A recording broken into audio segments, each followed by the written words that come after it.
الحمدللہ رب العالمین والصلاة والسلام علی سید المرسلین اما بعد فاعوذ باللہ من الشیطان الرجیم بسم اللہ الرحمن الرحیم۔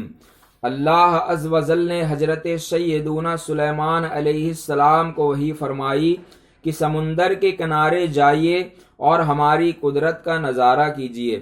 آپ علیہ السلام اپنے مشاہبین کے ہمراہ تشریف لے گئے مگر کوئی ایسی چیز نظر نہ آئی، چنانچہ ایک جن کو حکم دیا کہ سمندر میں غوطہ لگا کر اندر کی خبر لاؤ۔ اس نے غوطہ لگانے کے بعد واپس آ کر عرض کی، میں تہ تک نہیں پہنچ سکا اور نہ ہی کوئی شے نظر آئی۔ آپ علیہ السلام نے اس سے طاقتور جن کو حکم دیا۔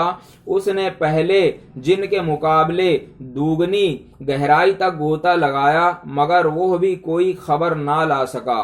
آپ علیہ السلام نے اپنے وزیر حضرت آصف بن برکھیا رضی اللہ تعالی عنہ کو حکم دیا۔ اس نے تھوڑی ہی دیر میں ایک عالیشان کافوری 4 دروازوں والا سفید سمندری گنبد لا کر سیدنا سلیمان علیہ السلام کی خدمت سراپا عظمت میں حاضر کر دیا۔ اس کا ایک دروازہ موتی کا، دوسرا یاقوت کا، تیسرا ہیرے کا اور چوتھا جمرود کا تھا۔ چاروں دروازے کھلے ہونے کے باوجود سمندر کے پانی کا کوئی قطرہ اندر نہیں تھا۔ اس سمندری گنبد کے اندر ایک حسین نوجوان صاف ستھرے لباس میں ملبوس مشغول نماز تھا۔ جب وہ نماز سے فارغ ہوا، آپ علیہ السلام نے سلام کر کے اس سے اس سمندری گنبد کا راز دریافت کیا۔ اس نے عرض کی، یا نبی اللہ، میرا باپ معذور اور والدہ نابینا تھی۔ الحمدللہ میں نے 70 سال ان کی خدمت کی۔ میری ماں نے انتقال سے پہلے دعا کی، یا اللہ عز و جل میرے بیٹے کو دراجیے عمر بالخیر عطا فرما۔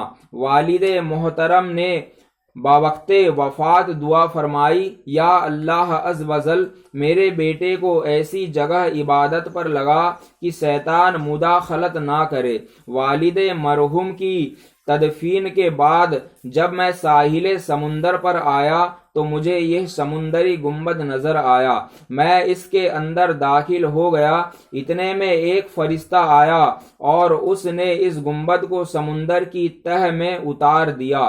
سیدنا سلیمان علیہ السلام کے استفسار یعنی پوچھنے پر اس نے عرض کی، میں حضرت سیدنا ابراہیم خلیل اللہ علیہ السلام کے مقدس دور میں یہاں آیا ہوں۔